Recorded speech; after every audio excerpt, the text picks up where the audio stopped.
Boa noite, meu amigo, minha amiga, meu irmão e minha irmã.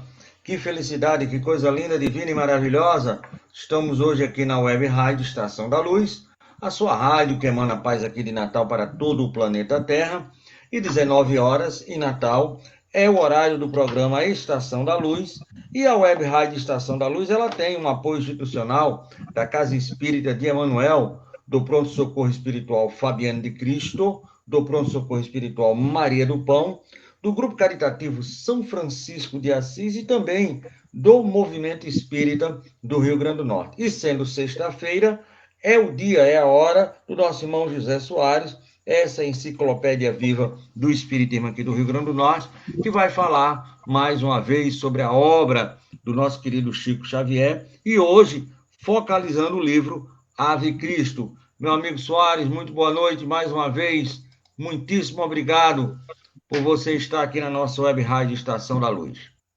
Eu é que agradeço de coração a sua atenção e a paciência das pessoas que, porventura, nos aturam ouvindo-nos.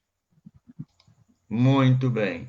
Nós, como somos uma rádio espírita, dentro de uma programação espírita, nós temos que sempre pedir o que nós convencionamos chamar aqui na rádio de autorização, de permissão. E a autorização e a permissão, ela vem em forma de prece. Então, vamos pedir ao nosso irmão Zé Soares que possa fazer a prece de abertura, a prece de iniciação, e em seguida a gente faz uma leitura do Evangelho segundo o Espiritismo. Meu amigo, traga a sua verve através da prece na oração inicial, meu querido. Senhor, ensinaste-nos a orar, dizendo os nossos compromissos, perdoar as nossas dívidas, assim como nós perdoássemos as dívidas dos outros para conosco. Pedimos encarecidamente que nos abençoe, nos ilumine a todos os habitantes da Terra, na parte visível desse momento tão difícil que o planeta passa. Dessa maneira, rogando bênção de paz para todos nós, salvação dos bons espíritos, e acima de tudo, de Deus, nosso Pai Criador, vosso irmão Tavares, dá por aberto os nossos trabalhos. Maravilha. Depois dessa rogativa ao Mestre Jesus em forma de prece, é um bálsamo que refrigera a alma de qualquer cristão encarnado e desencarnado, como muito bem falou o nosso querido Zé Soares. E nós pensamos aqui, como ele costuma falar, do Evangelho segundo o Espiritismo, capítulo 6, o Cristo Consolador, e nós pegamos aqui o item 3, somente o 3. Porque sábado que vem, dia 4, nós estamos comemorando efusivamente todo o planeta Terra, encarnado e desencarnado, os 216 anos da última vez que o nosso querido codificador, Allan Kardec, pisou em solo terreno, vestindo, como diz nosso irmão Erinaldo, a armadura da carne. Então, dia 4 é o aniversário do nosso querido Kardec. E ele trouxe para nós aquilo que Jesus, lá em João, capítulo 14, 15, 17 e 26, prometeu. Se me amas, guardai os meus mandamentos. E eu vos rogarei a meu Pai, e ele vos enviará um outro Consolador, a fim de que fique eternamente convosco. O Espírito de verdade, que o mundo não pode receber, porque não o vê e absolutamente não o conhece. Mas, quanto a vós, conhecê-lo-eis, porque ficará convosco e estará em vós. Porém, o Consolador, que é o Santo Espírito, que meu Pai enviará em meu nome, vos ensinará todas as coisas e vos fará recordar tudo aquilo que vos tenho dito. João 14, 15, 17 e 26. Então, o Consolador prometido, e Kardec foi o homem, meu amigo, que conseguiu matar a morte. A morte morreu no dia 17 de abril de 1857, um sábado de manhã. A gente conseguiu verdadeiramente começar a extinguir o fenômeno da morte através dos postulados do Espiritismo. Não é isso, meu querido? Perfeitamente. Lembrando a todos que no celular de Alain, o Face é o nome de Alain, mas quem está falando é o pai dele, Soares. Muito Rochelle, bem. boa noite para Rochelle, boa noite para você. Então, muito bem. Aí sabe o que foi que o Rachel mandou dizer assim? Sim. Menino, como Alan. Olha o que a Rachel mandou aqui dizer. Como Alan tá bonito, porque ela pensou que era Alan. Não, é meu amigo Soares mesmo. Se preocupe, não. Não, isso faz lembrar Renato, da minha turma do, de Jundiaí. Ele terminou o curso, foi para a matéria de São Luís, lá desencarnou. Hum. Mas uma vez durante o almoço, alguém disse, Renato, mas como você é feio, Renato? Ele disse, não perca seu tempo com isso. Eu sei que sou feio por natureza. Então, Então, vamos agradecer a bondade de Rochelle, né? Uma pessoa vamos lá. ótima, a senhora mãe, Maravilha. Dona Francinete, ótimo, o meu irmão maçom, o Major Matias, pessoa ótima, e assim por diante. E sim, Maravilha. Caroline, Carolzinha, né? Carol, a grande Carol. Carol deve estar pro lado das Américas. Pelo menos a notícia que eu tive dela é essa. Mas tudo bem. Mas É, ter andado pode por lá. tentar. Esse é um casamento é, é, americano, né? Norte e sul. Muito bem.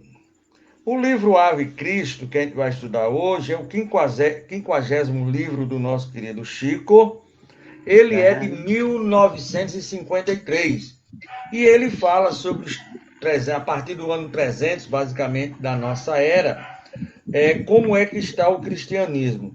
Soares, para começar esse bate-papo, tem um romance de Emanuel, 50 anos depois, né?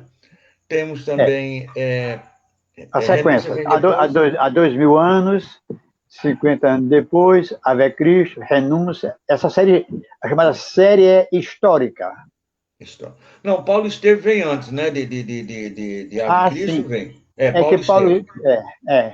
É, Paulo Estevam, desculpe, Ave Cristo e desculpe. Renúncia. Renúncia é a última. Muito bem, mas do que é que trata? Qual é o drama principal do livro Ave Cristo? Que inclusive tem personagens, segundo aí alguns comentários, que encarnaram aqui em terras brasileiras, não é isso, meu querido? Com certeza não foi em Paulo dos Ferros, não foi. Foi na Quem? Roca de Josias, foi onde Rochelle mora. Seu pai era marinheiro, andou por todo o Brasil aí, né? Diferente.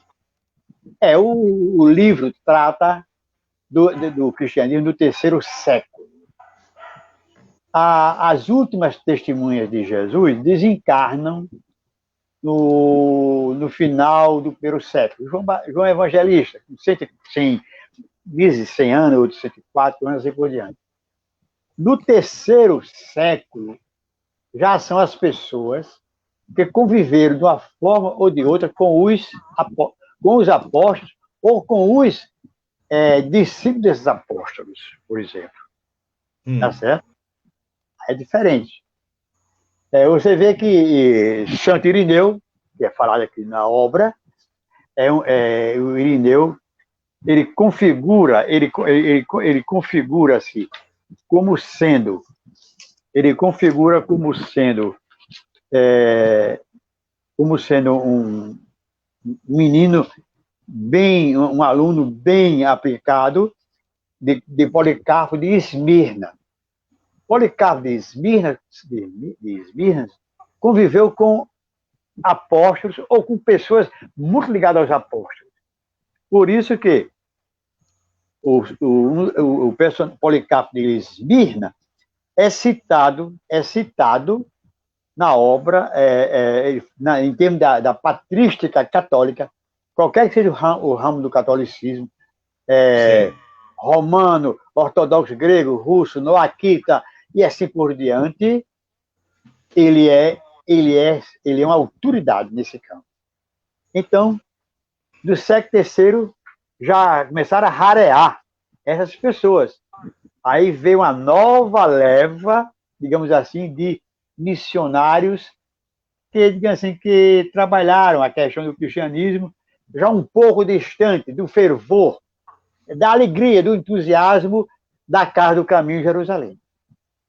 Então já tinha alguns contextos de usurpação no trabalho de divulgação, né? Isso já se confundia, como diz aqui no Nordeste, alhos com bugalhos, é isso que você está querendo É, dizer a partir do terceiro. observemos. Tá, desculpa. Não, a partir do terceiro século, normalmente isso A é patente, a basicamente, né? partir do final do primeiro século, Hum, já começaram as interpolações na doutrina cristã. Primeiro, eles notaram, como a turma do paganismo era muito prática em vender a ideia, que ó, só aquele discurso de Jesus não ia convencer muito rápido as pessoas, não. Eles partiram para instrumentalizar o discurso de Jesus. Então, dizem que o primeiro Papa que é. Deixa eu olhar aqui. O primeiro Papa dito por eles é Plantal Romano, chama-se Romano, Clemente Romano. Ele, no ano de 97, ou seja, no final do primeiro século, ó, faltando 3 aninhos, ele introduz uma prática bem interessante do seio do cristianismo. Como as reuniões eram nas catacumbas, assim, a mesa era uma pedra, realmente uma pedra, coisa semelhante, ele ficava, e os adeptos do cristianismo, de Cristo, em torno dele. Tá certo? ó, E ele traz para o cristianismo uma saudação que até hoje se faz. qual é? Ele é como se fosse um prelúdio do canto gregoriano, né? Ele canta, ele dá a bênção cantando. Em nome do Pai, do Filho, do Espírito Santo. Amém.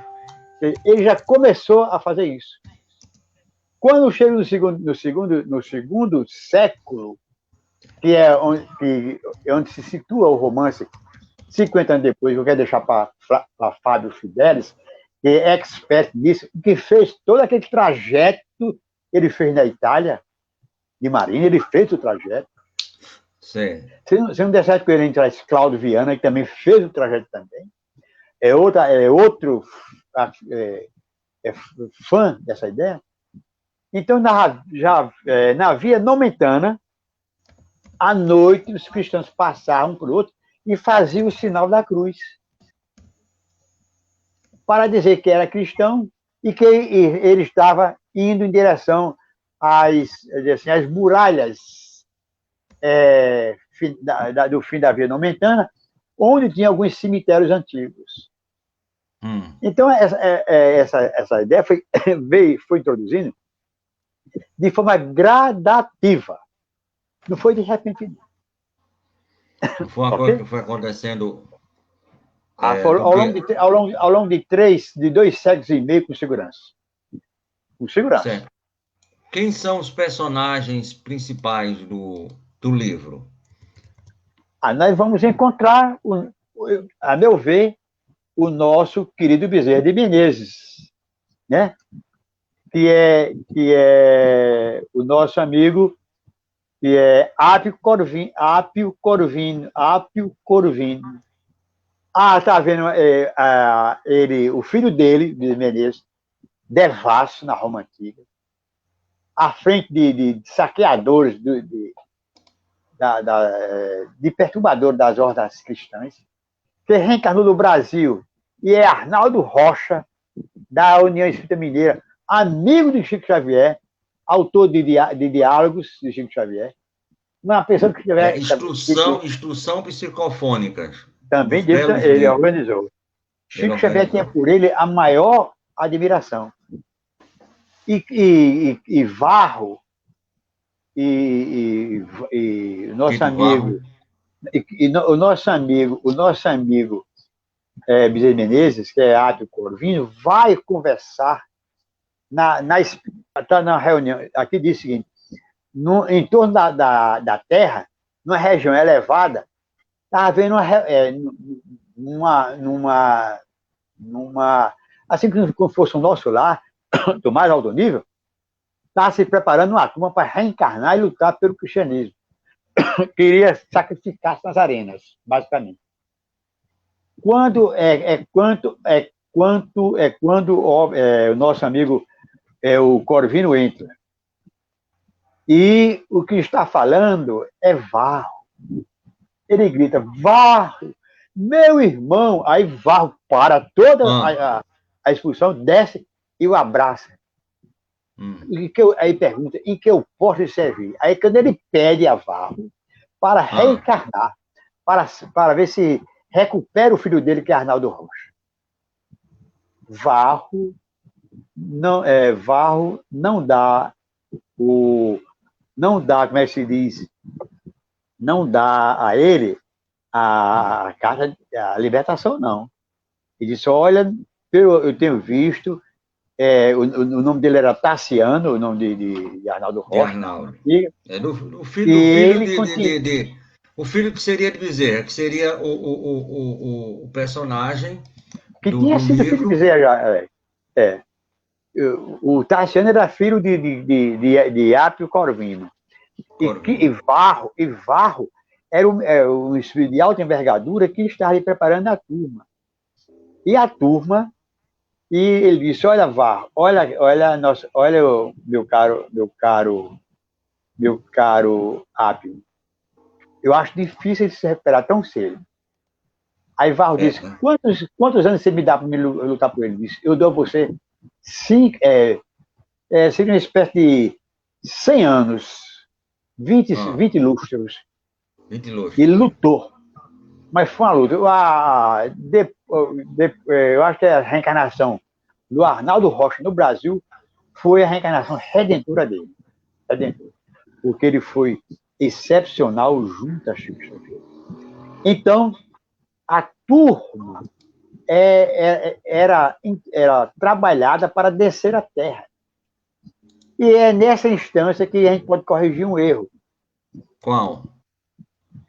A turma diz que Nossa Senhora teria dito para Bezerra Menezes, você pode voltar e reencarnar, ou então continuar nas outras esferas.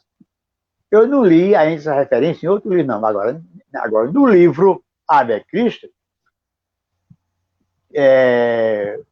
Varro diz, irmão Corvino, você, na última reencarnação, fez tanto pelo cristianismo nascente, você tem mérito, você pode subir para a esfera superior. Ele disse, não, eu quero ir para a Terra resgatar o meu filho, Tassiano. É uma opção dele, daquele que foi Bezerra Menezes, descer a Terra, lutar por Tassiano. Ele disse, Varro, você não pode, aquele lá eu troco o nome, você não pode, digamos assim, talvez você não possa sentir o que eu sinto de amor pelo meu filho Tassiano. É tanto que, o que é que ocorre? Ele pode procurar Tassiano. Aí o Varro concorda. Aí o futuro Bezerra Menezes sai andando e ele passa onde? Vamos para a primeira imagem, a ponte Cécio, vamos ver aí a primeira imagem? Vamos ver agora. Vamos ver? Peraí, deixa eu ir para cá, vamos lá. Tudo isso é no capítulo primeiro. O capítulo pronto. Ele vem, eu estou aqui de frente para a ponte. À minha direita é a ponte Cécio, que ele passa no território da ilha e vem aqui, porque onde tem aqui era um teatro, esse semiciclo aqui é um teatro. Ele vai para onde? Para o Coliseu. Põe a imagem do Coliseu aí, por favor. Como era o Coliseu na época. Pronto. Aí o que ele fez? A ideia que se tem é que ele entrou, aqui não tem aqui uma estátua aqui ao lado, à esquerda de você? É isso, Pronto. Ele entrou aqui à esquerda e contornou o anfiteatro. Aí contornou. Aí é onde ele vai encontrar Tassiano, num espetáculo de sangue, de morte pelas feras dos cristãos. Ele está feliz da vida, deleitando-se com a dor e com o sangue alheio. Bezerra fala para ele, Tassiano, meu filho, Boa noite, Adelson. Meu filho, ele não consegue ouvir o pai dele, ele não consegue ouvir. Futuro dele, menino.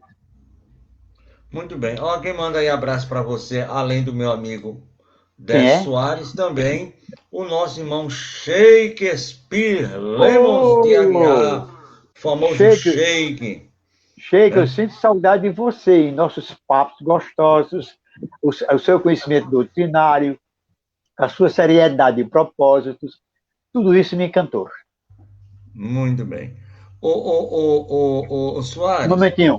Sheik, pois diz. lembrança, a sua digna esposa.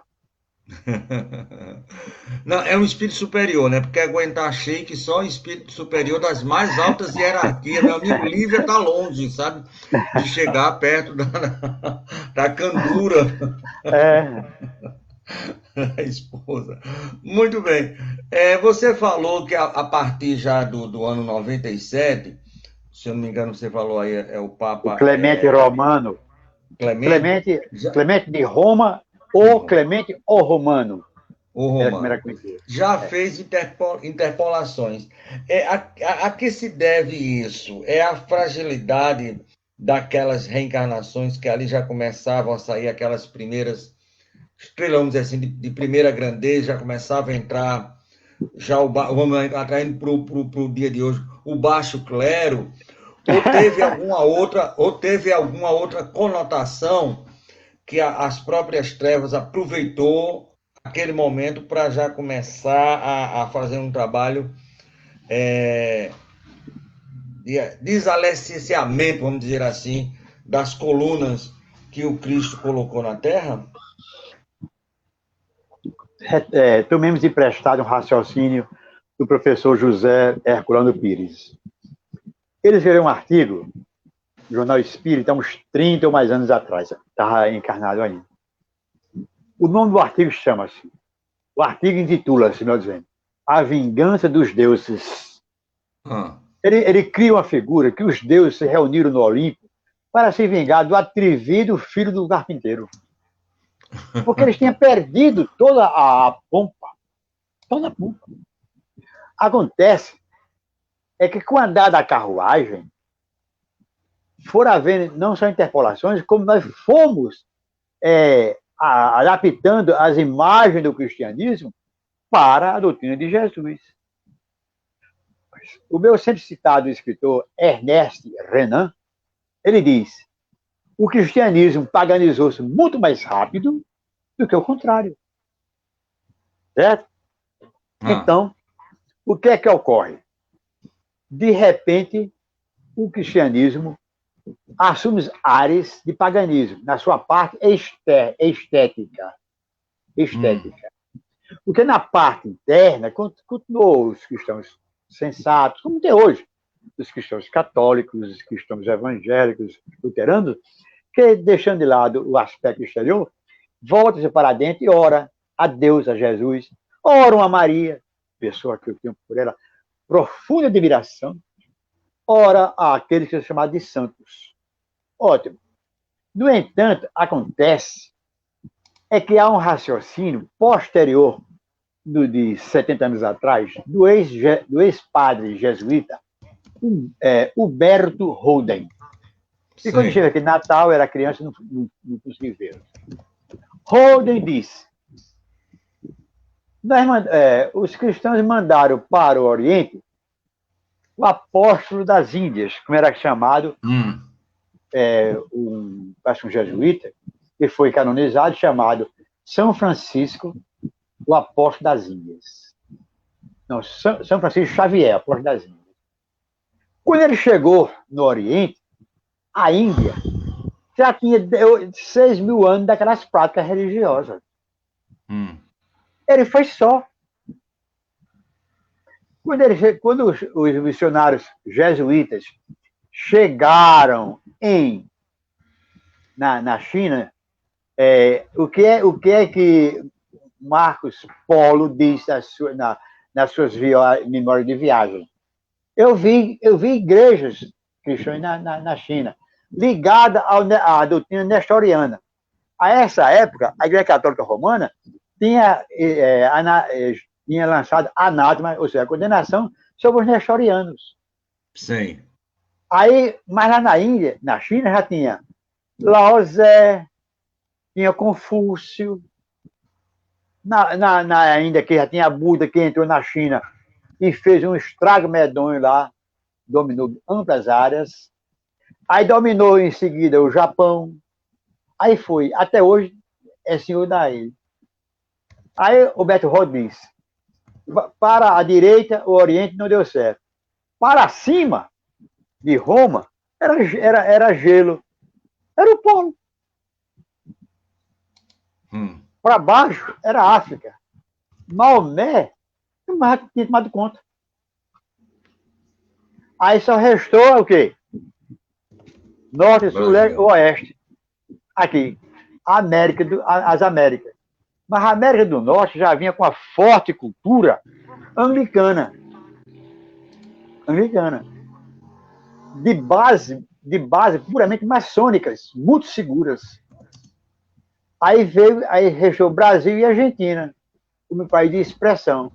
A Argentina, na época, e até hoje, é a única país do mundo, até hoje, na época, era um país que tinha uma religião oficial, o catolicismo. A rigor, nenhuma religião pode implantar-se na Argentina. A doutrina espírita era filosofia somente. Não podia ser religião, não. A espiritualidade só teve uma saída. Brasil. Observe que o norte da Europa foi fraco, a reforma luterana tomou conta, a Índia não deu certo, nem a China, aí a América do Norte já estava tomada por Lutero, veio para o Brasil. Vantagem, um povo hospitaleiro, muito bom, mas o nível de escolaridade baixíssimo. Quando Dom Pedro II deixou, foi expulso do país, o país tinha um mínimo de 95% de analfabetos. Uma classe menor. É tanto que a principal tese de doutorado sobre a época é da UFRJ. As profissões do Império. Engenheiro militar, médico e jurisconsulto, ou seja, advogados. Por que pareça, José Bonifácio não era advogado nem era médico. Ele tinha um diploma de engenheiro de Minas, lá na Áustria. É a seriedade dele, ele pensa diferente. Então, o nosso problema está aí. Aí veio o negro para o Brasil. Ele foi arrancado do seu habitat, que era a África, onde ele cultuava os seus deuses. Quando chegou no Brasil, ele juntou deu Umbanda. Ronivon cantava: quem manda no terreiro é algum, quem manda no universo é Oxalá. Qual é a transa, meu pai? Qual é a transa? Ele dizia: é preciso ter pureza para entrar. Então, você vê como isso foi interessante. E veio a questão da multiplicação dos santos, as imagens. As imagens foram colocadas no cristianismo, foi na Ásia Menor, me enganado, o Gregório Nisiazeno, um grande teólogo. E ele colocou, o propósito dele era o melhor possível. As imagens não era para ser adoradas, era para ter ela como uma referência quando olhasse para ela. Não, nós passamos a adorar as imagens. Assim como nos cultos pagãos, nós adorávamos as imagens. Já se fazia isso em Roma.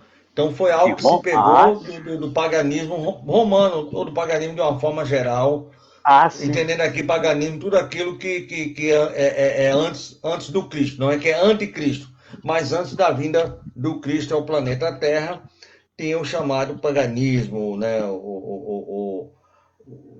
Os muitos deuses, né? Os politeístas, né?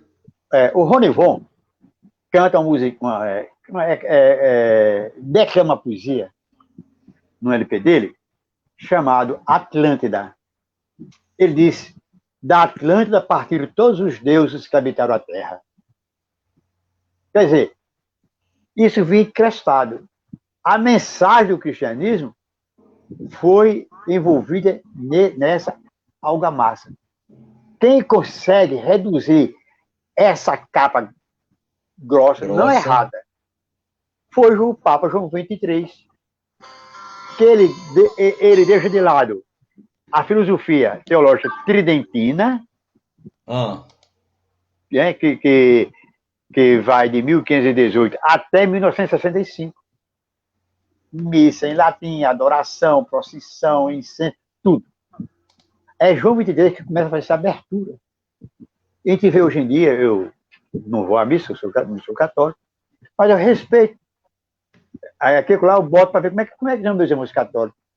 A gente vê que o culto católico é bem mais simplificado em si mesmo. Tem uma dinâmica própria que, graças a Deus, não chega a essas igrejas que são caça-níqueis e exploradores da duraria. Meu amigo Soares, nós já temos aqui uma pergunta no ar, e é uma pergunta que eu até relutei em colocar. Porque... Quem manda no universo é Oxalá. É Oxalá, muito bem. Mas olhe bem, Souza Fontes, de Ponta Negra, ele diz: Quinto Varus era Bezerra e o Apio Corvino era Pedro Alcântara. Sabe alguma coisa a respeito dessa teoria? Souza Fontes. Porque muito do movimento espírita fala que o Corvino era o Bezerra de Menezes, né? E o Arnaldinho, o Tassiano, e que o Quinto Vário seria o Pedro Alcântara, o santo da Igreja Católica. E ele está justamente falando o inverso. Você sabe me dizer alguma coisa sobre essa teoria, se realmente ela é real e por que ela foi colocada à baila? A rigor, não domino o assunto. Porém, devo lembrar a todos que, apesar da padroeira do Brasil oficialmente ser Nossa Senhora Aparecida, o padroeiro do Brasil, em bula papal, é São Pedro de Alcântara. Interessante, né? Agora, o importante é que Bezerra de Menezes vem nessa linha, vem nessa linha da melhor, o Bezerra seria Ávio Corvino, Quinto Varro, que é o que ele assume o nome, né? Muito bem. Agora, me parece que o Bezerra de Menezes ele não se integrou inicialmente na codificação espírita do plano espiritual, não. Aparece Emmanuel, aparece Joana de Ângeles. Eu não tenho lembrança de Emmanuel, não vi dos personagens, não vi. Mas que foi um grande tarefeiro, um ceareiro incomum, foi. Parabéns. Lamento não ter outra resposta fora essa. Não é evasiva. Eu não tenho domínio do assunto. Vamos dar uma pesquisada, porque também foi feita uma outra pergunta aqui semana passada. Nós estávamos falando sobre o quê, meu Deus? Sim, sobre Herculano Pires. E alguém, não sei quem, perguntou, até perguntar a você, porque perguntou o seguinte: se ele tinha escrito em parceria com a autora da novela A Viagem, esqueço o nome dela. Ivani Ribeiro. Ivani Ribeiro, muito bem. Se ele tinha cooperado, tinha escrito, junto com ela, a novela A Viagem, que é uma novela de uma temática puramente espírita. Aí nós o pessoal estava falando até sobre a vida e a obra. Vamos até começar um programa, certo? Com a filha dele, a dona Heloísa. Né? Pires vai estar aqui com a senhora já de seus 80 anos, vai fazer programa aqui com a gente falando sobre a vida e a obra, lógico, do grande baluarte Herculano. E o pessoal diz: olha, não sabe, eles ficaram até de pesquisar, mas você sabe alguma coisa com relação a isso? Sei. Houve alguma ingerência? Eu assisti todos os capítulos da Viagem na Rede Tupi, em preto e branco. Eu também. E assisti depois na Globo, parece, em cores. Quando começava a aparecer o nome dos personagens, por último, consultoria J. Herculano Pires. Ah, sim, sim. Então ele Aí a direção da cooperou. Tupi, que era muito católica, trouxe um padre. E o padre findou sendo muito compreensivo com o Herculano. Agora, Herculano Pires tem 2 elogios a ele que as pessoas que por acaso discordavam dele, porque ele era muito duro em relação à doutrina espírita, é o seguinte: Emmanuel pediu, via Chico Xavier, que ele escrevesse comentários às mensagens recebidas por Chico Xavier. Então, a mensagem era recebida. Aí Chico Xavier notava que alguém antes da reunião tinha coisa aquele assunto. Chico fazia o resumo do que alguém encarnado tinha falado. Vinha a mensagem de Emmanuel e Chico mandava para Herculano Pires. Aí tem, nesse sentido, o principal dele, Chico Xavier pede licença. Nesse livro, no prefácio de Emmanuel diz: o professor José Herculano Pires, presentemente reencarnado, guarda como tarefa maior da sua existência a defesa dos postulados da doutrina espírita. Só isso. Muito bem. E nós sabemos que ele era, na última encarnação, ele era o famoso Alexandre Herculano, o pai da historiografia portuguesa. As nascentes, a saída de Portugal, quem escreveu na encarnação anterior foi o Herculano do Brasil. Foi um detalhe bem interessante. Muito interessante. Ele tinha lançado vários livros e não tinha sequer o curso ginasial. E ele ou alguém entrou com um pedido na USP, mostrou a obra dele, o processo da meritocracia, para ele entrar no curso superior, sem segundo grau e sem vestibular. A USP aceitou José Herculano Pires, sem diploma de segundo grau e sem vestibular. Aí ele fez filosofia. O trabalho de conclusão do curso dele é esse livro, O Ser e a Serenidade, que é uma análise que ele faz dos 3 grandes homens de ciência essencialistas.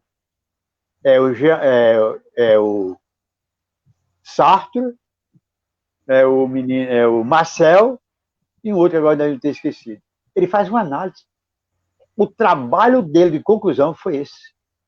É um livro que já vendeu milhares de cópias. Além da Era do Espírito, né? Era do Espírito é bom demais. Agora, ele não tinha papas na língua. Boa noite. Ele não tinha meia conversa quando era para defender Allan Kardec. Ele não tinha. É tanto que o escritor, chatamente desencarnado, faço voto que os dois tinham feito as pazes lá em cima, Luciano dos Anjos, que à época era redator-chefe de O Reformador, disse: ele pensa que ainda é aquele Catão de Roma. Ou seja, antes dele reencarnar em Portugal, ele foi um dos censores da Roma Antiga, o Herculano. Era o Catão. Tá certo? Inclusive, o pessoal que vai até confirmar com a Heloísa que ele estava reencarnado na época de Kardec, não participou diretamente da... Estava assim, mas mas manteve contato indireto. Mas não foi direto. Mas enquanto você falava de Herculano Pires, chegou uma pergunta aqui bastante interessante. Júnior aqui de Nova Panamerica é um cadeira cativa. É verdade que Lívia e Emanuel são personagens do livro Ave Cristo, lógico que com outros nomes, né? Mas essas 2 personagens que estavam lá há 2000 anos, né?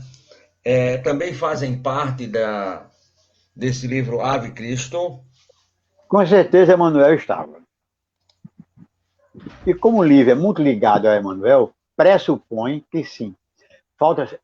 Falta-me checar esse ponto. Agora, Emanuel participou de todos os sistemas evolutivos do cristianismo. E já presente, sim.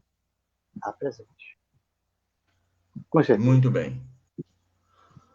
Vamos lá. Aí, esse livro ele é dividido em duas partes. Tem a parte um e a parte 2. A parte um ela começa com preparativos do caminho, coração de lutas, compromisso do coração, a aventura de mulher, o reencontro no caminho redentor e o martírio de amor. Você sabe me dizer por que Manuel dividiu em duas partes? Que normalmente ele não faz muito isso nos romances dele, né? Mas aí ele fez. Fez em Paulo e Estevão também. Paulo Estevão, ele repetiu. 50 anos depois também. Também. Olha, Então, primeiro, vamos voltar aqui, o capítulo primeiro, preparando caminhos. Ele não atravessou a ponte Vecchio? O nosso futuro Bezerra Menezes entrou aqui à esquerda dessa estátua. Então, vão aqui para o Templo de Pórtano. A anterior. É que eu não. Templo de Pórtano em cima. Qual é a minha. Aqui, essa daí. Que tá, eu deixei aqui em cima. Templo de Pórtano da Não, mas Roma tem outra. Tem a outra anterior. Não, essa daqui. Passa à frente. Não, aí já é a Via Ápia. É? Então, o que é que ocorre? Emmanuel disse que ele contornou o anfiteatro e foi em direção ao Fórum Boarium. Isso quer dizer, mercado de bois. Mercado de bois.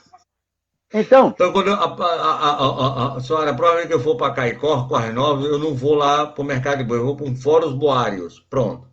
Matou a pau. Não, é Fórum Boarium.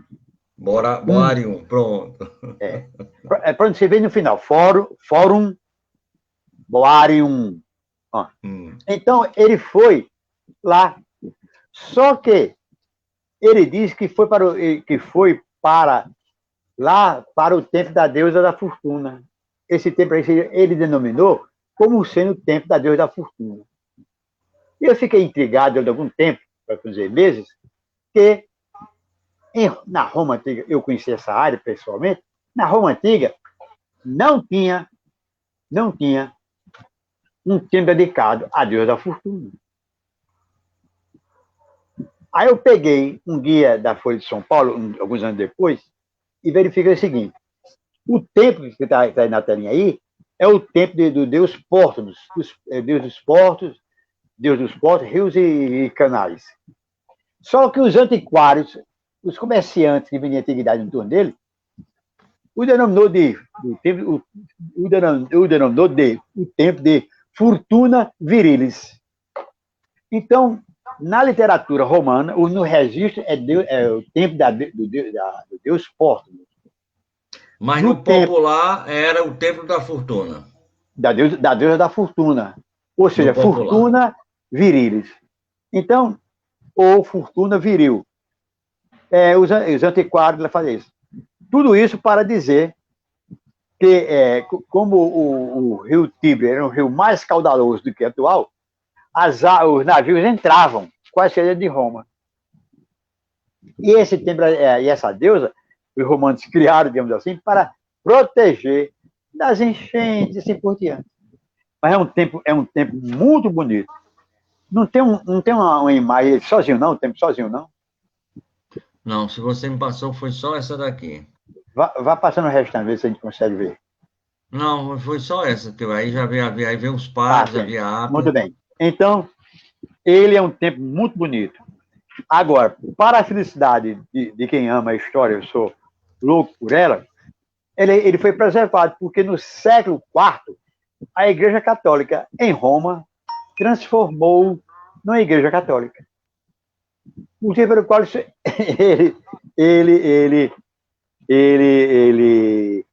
é que se diz? Ele sobreviveu. E ele tem obsegue, tem um formato grego-romano. As colunas, os capitéis aqui em cima, subindo de baixo para cima aqui, quando a coluna sustenta aqui a viga central, é um tempo muito bonito. Os namorados, os turistas. O Panteão na Grécia é como se ele fosse um pouco menor, mas que dá uma aparência muito, né? Dá. Né? Só que bem menor, né? Mais compacto. Em noite de lua cheia, perfeitamente. Vá, continue. Não, é justamente isso, que dá uma aparência, né? Tem uma aparência, só que bem menor. Agora, né? Quando você for a Roma, passear com sua bem-amada Elizabeth, aproveite uma noite de lua cheia, céu límpido, e vá namorar com ela às margens do Tibre, sentado diante desse tempo. Vocês vão recordar reencarnações difíceis, mas é bom. Meu medo é esse, meu medo é chegar lá e lembrar. Então, é normal os namorados levar suas bem-amadas para aí, noite de lua cheia, e céu límpido. O céu da Itália é tão lindo na época de primavera, verão, que durante o dia, o azul dele é como se fosse um azul, aquela pedrinha que usava para branquear a roupa aqui no Brasil. Tanto que a seleção Anil, né? Anil. Observe que aqui atrás, olha o azul dessa nuvem, nessa brecha aqui, olha o azul dessa nuvem. Aqui, né? Observe que a bandeira da Itália não tem a cor azul. Não tem. Mas a seleção é azurra. É porque a bandeira da Itália é vermelho, verde e branco, né? E branco. Agora, por quê? Vamos aproveitando a enciclopédia aí. Por que é vermelho a bandeira da Itália? É azul, é vermelha, verde e branco, né? E por que a seleção... A da França tira só tira o verde e bota o branco. A França é vermelho, branco e azul. A Itália é vermelho, branco e verde, não é isso? Eu acho que a diferença de um para outro é que um é na horizontal, outro é na vertical. Se não me falha a velha memória... Eu não sei explicar, não. Nessa parte a minha enciclopédia mental está borrada. Agora... Muito bem. Agora, eu sou louco... Eu me lembro bem... Diga. Isso quem faz esse percurso todo, só para que o nosso ouvinte possa perceber, é o nosso Corvino, não é isso? Ele sai aqui, ele sai e vai fazendo todo esse percurso. Mas aí, você, uma vez chegando da Itália, reuniu a gente todinho, você parecia um menino assim, de um colegial que teria tirado a nota 0, porque você descobriu aqui que tem uma passagem no livro, nessa imagem, no livro de Emmanuel, que não batia com os mapas mesmo da Roma Antiga. E você conseguiu descobrir, nesses mapas mais antigos ainda, que Emmanuel estava certo. Você pode trazer à baila essa sua conquista? O caso do tempo da deusa da fortuna é o principal deles. E o caminho que ele faz, citando, corrigindo, dá para corrigir, que vai até a Via Ápia. Eu me comprometo na próxima live dar um melhor detalhe sobre isso. Mas isso é interessante, porque ele faz o caminho no capítulo 1, preparando caminhos, ele faz esse percurso. E ele vai agora para a Via Ápia, não é verdade? A Via Ápia? Ele faz todo o percurso e termina na Via Ápia, que isso aí é a Via Ápia nos dias atuais, né? Mas só um detalhe. Ela continua betuminosa como era no Império Romano. Os nossos engenheiros, não sei qual a qualificação, deveriam procurar saber como foi feito esse traço. Bom, Amiguinho, olha, vamos ver, peraí, esse traço aí você quer falar de mais de 2000 anos, né? De feitura, certo? Não é um traçozinho assim, a TV Cabugi, a TV Cabugi, há uns 8 anos no Barato atrás, botou uma reportagem sobre Ponta Negra. A prefeitura fez um trabalho, antes de inaugurar, as pedras se arrancaram. Aí várias pessoas deram opinião. Aí um garotinho de 10 anos disse, deu entrevista. Mas me diga uma coisa, por que é que não chama os engenheiros que fizeram forte o reserva para consertar isso? Em cima do mar está lá. Eu acho que o CREA deveria observar melhor isso. porque nós confiamos nos nossos engenheiros. Bom, entre o anfiteatro e chegar à Via Ápia, você passa por dois momentos interessantes.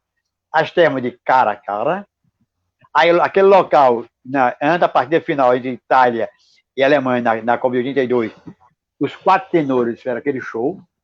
E em seguida você tem o Circo Máximo, onde ocorreu aquele de Bigas, e foi o local daquele filme Ben-Hur, tá lembrado? Ben-Hur, Charles Heston, galera. O Circo Máximo era tão portentoso que cabia 120 mil pessoas sentadas. Aí era o Maracanã. Era, né, metade do Maracanã, né? Não. Era metade. O Maracanã. Já chegou a ter 200 mil, né? 190 mil, né? 190, 200. Não. Dizem os mentirosos que na partida Brasil e Uruguai em 50, na final da Copa, deu um mínimo de 220 mil. Dandi, um amigo meu, não sei se já desencarnou, era da Marinha e foi assistir, no Rio, foi assistir o jogo. Meu pai também assistiu. Meu pai também estava lá naquele dia, meu pai. Ele chegou no portão às 9 horas da manhã. Só conseguiu entrar às 14 horas. Papai também foi um negócio mais ou menos assim. Ele dizia assim, pai, meu filho, aí tirava o pé, quando queria botar de novo, já tinha um outro pé no lugar, você tem que ficar com ele, ficar só num pé. O atacante do Uruguai, que fez o gol da vitória, disse, 2 pessoas calaram o Maracanã. Eu e João Paulo II. Olha, então o que ocorre? Então você tem aí o Circo Máximo e tem as termas de Caracala. Tá certo? 2 marcos históricos famosos. Na entrada da Via Ápia, você tem a igreja de São Sebastião. E entre a igreja de São Sebastião e o muro da Via Ápia, tem umas escadarias. É naquele local do filme Covardes que Jesus aparece sentado. É ali. Quando eu cheguei, eu disse, ai, meu Deus. Foi aqui a parte do filme. Eu aproveitei para aprender o nome do filme. E o nome do filme não é Covardes. E sim, Covardes Domini é a parte. Ao final tem Vado Roma. Covardes Domini. Vado Roma é o filme. Assim como o filme Por Quem se Desdobra, não é só eu não. Por Quem se Desdobra? Por Ti. O nome era muito grande, aí colocaram só a metade do nome. Então, Deixa eu só falar uma coisa. Quando eu assisti esse filme a primeira vez, Por Quem os Sinos Dobram, né, que se eu não me engano, o tema é sobre a Primeira Guerra Mundial. Não, é a Revolução Espanhola. É espanhola, eu sei que era uma guerra, eu era muito menino. Eu não assisti mais depois, não. Mas eu me lembro de que eu perguntava pro meu pai, papai, por que os sinos dobram? Por que eu fiquei perguntando, menino, cala a boca, deixa eu assistir o filme. Observe que por que os sinos dobram? Aí começa o filme. Aí no final aparece, Por Ti. Covardes Domini. Aí no final, Vado Roma. Voa Roma. Voa Roma. Bom, então, aí é a homenagem que fizeram na igreja de São Sebastião ao autor do romance Covarde. Se ganhou um prêmio Nobel de Literatura. Aí, então, no caso, o Corvino, quando ele sai de lá, ele entra aqui na Via Ápia, ele vai para onde? Segundo o romance, justamente por isso você passou e vivenciou e viu ao vivo e a cores aquilo que Emmanuel narrou muito bem através da psicografia de Chico Xavier. Aí ele começa a ouvir o canto dos que iam ser dos espíritos que vieram dos planos superiores para apoiar aqueles que iriam ser sacrificados em breve no circo romano. Então, é a coisa mais linda do mundo. Ele fica com o pessoal. Ele vai com o pessoal. Então, o que ocorreu? E aqui, o tribuno venerável fizeram uma pausa, como que é intencional, porque o clangor distintos de muitos litos, ou seja, são instrumentos musicais de fé que se batia, se batia, reunidos se faziam ouvir, em pleno céu, dando a ideia de uma convocação para uma batalha próxima. Quer dizer que os cristãos, quando as feras o abocanhavam, é como se eles estivessem anestesiados. Anestesiados. E todos eles eram apanhados de imediato para serem retirados do local. Esse era o trabalho maior deles, que tem essa parte. Muito bem, meu amigo. Então, ele já se incorporou ali a esse trabalho, não é isso? Perfeitamente. Um detalhe interessante é que Paulo vem...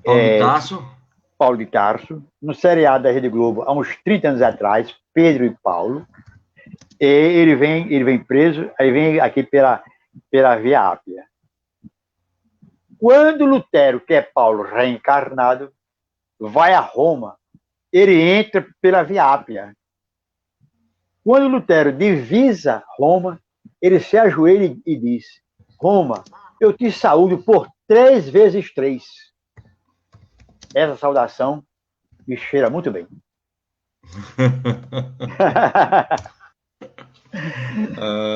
Para um bom entendedor, né? As 3 vezes, né? Tem que ser muito respeitada. Meu amigo, chegou outra pergunta aqui agora. Deixa eu ver se eu consigo tirar aqui do WhatsApp e colocar aqui para printar e pinçar.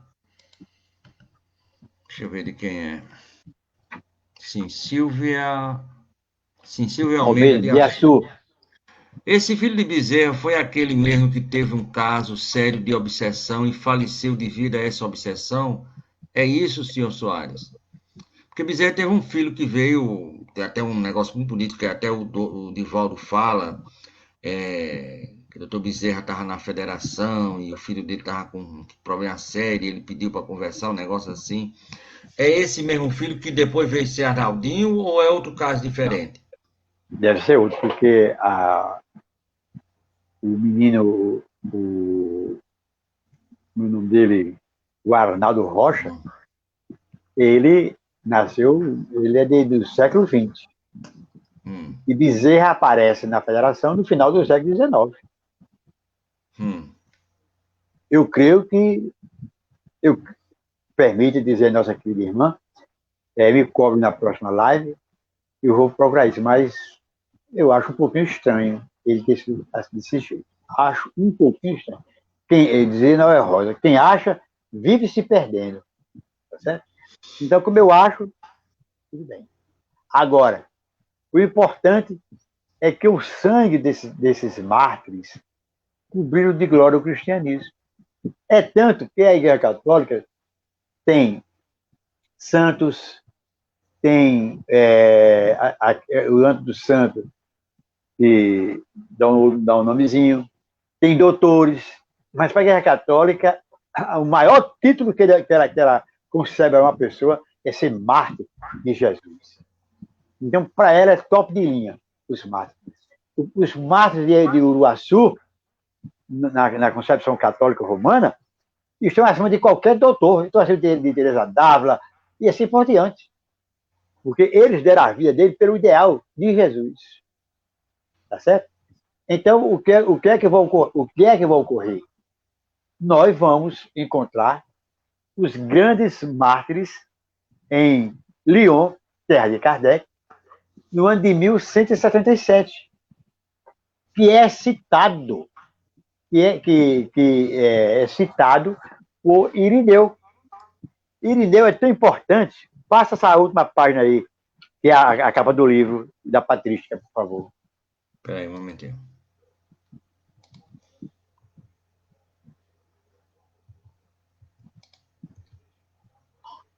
Pronto. Eu até grifei. Padres Apostólicos.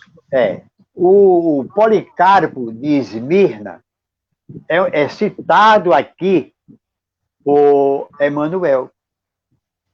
Ele foi o pessoal seguinte, como tipo o nosso amigo, que eu acabei de citar o nome, ele foi foi discípulo do Policarpo de Esmirna. Policarpo de Esmirna é cidade grega, né? Deve ser grega a cidade. Então, ele foi um dos expoentes. Ele é tão importante na história da igreja que a igreja o considera um padre, padre apostólico, mesmo dizer pai da igreja. Então, seria Clemente Romano, aquele que introduziu a bênção cantada, Inácio de Antioquia, grande também, Policarpo de Esmirna, aí vem o pastor de Hermas, aí vem o documento, o Carlos de Barnabé e de daqui, e vem Pápias. Pápias de Heliosópolis, já com nomes em grego, então eu esqueci. Essas pessoas escreveram como a igreja foi constituída. Quem por acaso metesse a sabia e contestar isso aqui na igreja católica, recebe a excomunhão na hora. É automática. É automático. O nosso amigo, que quero muito bem a ele, o Leonardo Boff, ele foi a Roma defender-se de um processo. O cardeal inquisidor dele, digamos assim, deu muita sorte, foi Ratzinger, o futuro Papa Bento XVI. Ratzinger, na Alemanha, foi aluno de curso de filosofia junto com Boff. Mas Boff, que é dado como um escritor muito vasto, para mim, só escreveu um livro. Ele tem bem 50. O primeiro, Igreja, Carisma e Poder.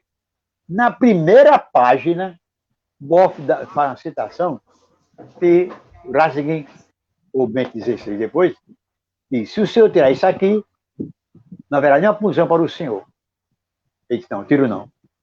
Boff afirmou e segurou a peteca de que nem sempre, em suas decisões, a igreja teve a presença do Espírito Santo. A igreja admite tudo, menos isso. E no seriado, Padre Cícero, de autoria de Doc Comparato, que a Globo lançou aos 40 anos atrás, Cícero faz ver a dois personagens, Cícero e Monsenhor Alexandrino. No final do seriado, Alexandrino já é bispo. Cícero disse, seu bispo, eu vi o sangue, eu coloquei a hóstia na boca da Beata Maria e virou sangue. E disse, Cícero, foi uma crise de tuberculose, hemoptise. Não, monsenhor, aí insistiu. O monsenhor, que era o bispo, já bispo, ficou bravo. Cícero, cale a boca. Isso ocorreu uma vez, na Cia Larga. Acabou. Cícero foi a Roma. Cícero teve as horas suspensas. Padre Cícero foi a Roma. Pagou 1000 missas e ninguém na igreja o recebeu. Então é fechadinho. Então essas coisas têm nome. E para a Igreja Católica, ela foi fundada no dia de Pentecostes, hein? Dia de Pentecostes. Vamos lá. O que é 1000 missas? O que é pagar 1000 missas? Ele tratou 1 milhar de missas, de 1 a 1000. Pronto. Mostrou a penitência dele, mas Roma, ele nem sequer falou com o cardeal. Para todos os fins do Papa. Para todos os fins de direito, ele continua com as horas suspensas e ele não foi condenado. Ele teve as horas suspensas. Ele não pode. Eles não admitem isso de jeito nenhum. Então, na doutrina espírita, nós admitimos o quê? Que o Espírito de Verdade falou a Kardec, falou em várias partes do mundo e fala diariamente a nós. Tá certo? E fala a nós. Bom. Seu Soares, a gente vai continuar na próxima semana com esse estudo, chamando o Fábio e o Cláudio, ou como é que o senhor vai fazer? Qual é o próximo não há garantia de Fábio e Cláudio. Vamos quebrar a estrutura do Rio de Palestras. Nós estamos numa fase difícil do planeta Terra, e eu sugiro ao querido irmão Tavares o tema profecias. Pronto. Aí você chama o Fábio, você chama o Fábio, que eu chamo o Cláudio, certo? Para a gente fazer isso juntos.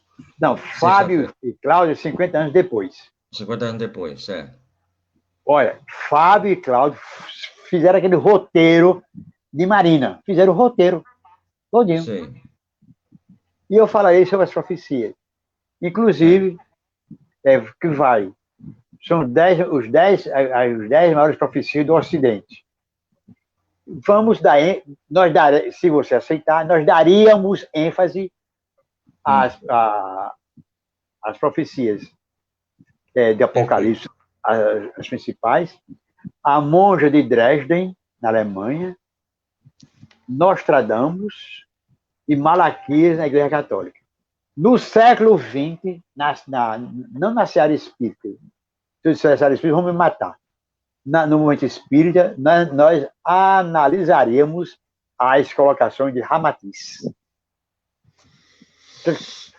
Pensa a semana todinha, dá uma pensadinha. Não, mas tá certo, já tá vinculado, principalmente com o final que você falou, Ramatiz, que é um autor que eu gosto muito, excetuando aquilo que Paulo falou de tudo a gente deve comer e não deve saborear tudo, né? Mas lê de tudo e retendo bem. Retendo bem. Então, eu sou muito fã, principalmente do Ramatiz, pelo Hercílio Mainz, né? Sim, é que o Hercílio...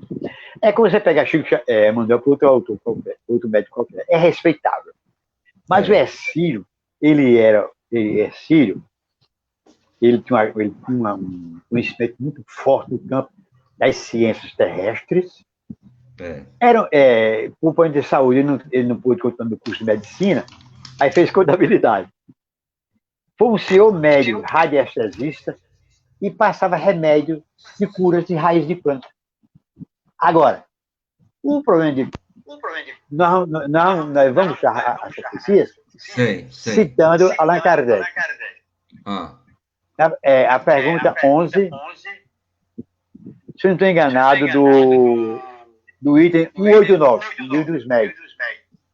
Quando o espírito, dado o acontecimento, é sinal de que poderá haver falha na comunicação. Porque ele está fora do contexto terreno. Ele está falando... Está me ouvindo bem? Estou ouvindo. Ele está vendo a ressonância para cá. Ele está falando fora de tempo e espaço terrestre. Agora, eu vou também mostrar uma mensagem dele que foi publicada no número 1 da revista Boa Vontade dos Alunos, em 1956. Chico Xavier falando sobre Ramatiz. É coisa espetacular. Muito bom. Gosto muito. Apesar do que o próprio Ramatiz, no plano espiritual, devido a esse muito conhecimento que ele tinha, que era grande, imenso, secular, ele mesmo perguntava, ele mesmo respondia, mas é só filtrar um pouquinho e a gente vê. Mas, meu amigo, eu quero ir aqui para os finalmente, pedir para você fazer a prece, não agora, fazer a prece de encerramento, porque eu vou agora mandar aqui um abraço todo especial para Rochelle, a irmã mais bonita de Carol, ou seria Rochelle a irmã mais bonita de Carol, ou Carol a irmã mais bonita de Rochelle, não sei. Eu tenho ciúme de Rochelle com Dorsal Edges. Olha aí. Ela faz isso para me maltratar. Muito bem. Aqui o nosso irmão... olha quem voltou aí, Shakespeare. Né? Também o nosso irmão Décio mandou aqui um abraço. E quando você falou de eu ir lá para a Fortuna, à beira do rio Tibre, aí ele disse o seguinte, que era para casar de novo, né, seu José? Então, muito bem. Hoje... Não disse não. Agora, se por acaso ele encontrar uma italiana bonita, assim, de Nápoles, aquela morenata, bonita como as pernambucanas, pode casar. Muito bem. Eu não posso, porque hoje é um dia especial, hoje é 2 de setembro, e é o dia que eu fui beber nas fontes maravilhosas do Pernambuco e Recife, e lá na fonte em que eu bebi, até hoje eu estou bebendo, são 33 anos, 32 anos, com Dona Elizabeth, que eu encontrei justamente no dia de hoje, certo? No Poço de Jacó, e bebi daquela água que nunca mais tive sede, vamos dizer assim. Então, há 32 anos que nós estamos bebendo dessa água do Poço de Jacó, que chama-se a nossa irmã e amiga e atual esposa Elizabeth, a qual eu quero mandar um beijo bem carinhoso para ela e por tudo que ela fez. Elizabeth, aproveita. Agora, eu quero lhe parabenizar. Você é a vítima, ela é o verdugo, você ama o verdugo. Muito bem. Meu amigo, então você fica aí para fazer a prece e eu quero falar sobre a nossa programação, finalzinho já aqui, sexta, sábado e domingo. Mas eu quero falar sempre que nós temos os programas de manhã, de segunda a sexta, 8 horas da manhã, nós temos programa, agora toda a grade está cheia. Nós temos o programa Espírita nos Domínios da Mediunidade, segunda e sexta com o nosso irmão Amadeu Ferreira e a sua equipe, que cada vez está crescendo mais. Nosso irmão Renato agora já faz parte, Renato Bezerra também, tem até que tirar aí Amadeu, botar Amadeu Ferreira e Renato Bezerra e equipe. Na terça-feira, nós temos o nosso irmão Décio Soares e a sua equipe. Agora, toda terça e toda quinta, ele faz um programa aqui conosco, construindo programa espírita, construindo pontes para a eternidade. Na segunda-feira é o estudo do livro do Evangelho, e na terça-feira é o estudo do livro dos Espíritos, com o nosso irmão Décio Soares, lá de São Paulo. E na quarta-feira, nós temos o programa Espírita, Filosofia, Ciência e Moral, com o nosso irmão Alexandre Santos e equipe. Soares, fazem exatamente quase um mês, nós estamos fechando agora setembro, iniciando outubro, que eles estão estudando, a equipe do Alexandre Santos, né, no programa Filosofia, Ciência e Moral, estão estudando o Código Penal da Vida Futura, que está lá no livro O Céu e o Inferno. Certo? Isso. Hoje nós tivemos... Parabéns. Nós tivemos a presença do Soares. Amanhã nós teremos a presença do nosso irmão Henrique França, lá na Comunidade Espírita de Brasília, na Comunhão Espírita de Brasília. Ele vai falar sobre drogas, risco na vida física e pós-morte. E ele tem essa entidade, Salve-se a Si, né? É uma entidade que justamente trabalha a questão dos nossos queridos irmãos e amigos que vivem no mundo das drogas, principalmente na rua, que ele já esteve nesse patamar e conseguiu se sobressair, salvando-se a si, né? Então ele traz tudo, além da possibilidade do conhecimento espírita, a vivência de quem esteve lá e conseguiu sair desse mundo, que não é muito fácil. Então ele vem aqui fazer esse programa excepcional amanhã, com certeza. E no domingo, uma estreia, mais um programa aqui na grade do Web Rádio Estação da Luz. A partir desse domingo, nós teremos o programa Espírita, Atualidades do Pensamento Espírita, com o nosso irmão Cosme Deolindo e Silvia Almeida, lá do Rio de Janeiro. Eles são da Congregação Espírita Francisco de Paula, do bairro da Tijuca, Rio de Janeiro, onde viveu e desencarnou meu irmão Adolfo Bezerra de Menezes Cavalcante com I. E por quê? É dia 4 aí está 11, mas na realidade é 4 de outubro, é o dia do encarne do Kardec, e o nome do programa, ou o tema do programa vai ser Kardec, 216 anos de bom senso. Quem é que vai participar? Além do nosso irmão Cosme Deolindo e Silvia Almeida, que são, de fato, direitos apresentadores do programa, nós teremos as presenças de Amadeu Ferreira, Décio Soares, Alexandre Santos, Renato Bezerra, que fazem parte aqui do programa da manhã, e, lógico, seus trabalhadores, e também nós convidamos aqui a reboque o nosso querido José Soares, para que ele possa também participar conosco. Quem manda aí um abraço final, uma excelente exposição, é a nossa Rochelle, toda linda, divina e maravilhosa. Meu amigo Soares, é essa a nossa programação. A da próxima semana já está totalmente fechada. A partir de amanhã, eu já começo a fazer a divulgação da nossa programação para a próxima semana. Quero agradecer a você e pedir que você faça a nossa rogativa ao Mestre Jesus em forma de prece, em forma de bênção. pedindo aos céus que continue a projetar sobre nós chuva de bênçãos na forma de ideias inobilitantes, frutos salutares para todos nós irmãos da humanidade, encarnados ou desencarnados. Que o nosso programa continue sendo abençoado pelas forças do bem e que os bons espíritos continuem a apoiar o trabalho do nosso irmão Tavares com vista a uma longa duração entre nós. Então, assim, graças a Deus, meu irmão, muito obrigado a todos, saúde e paz com Jesus. Estamos voltando com a nossa programação normal pela Web Rádio Estação da Luz, desejando a todos um bom descanso. Amanhã voltaremos a partir das 19 horas. Muito obrigado, que a paz do Cristo esteja no coração de todos. Boa noite!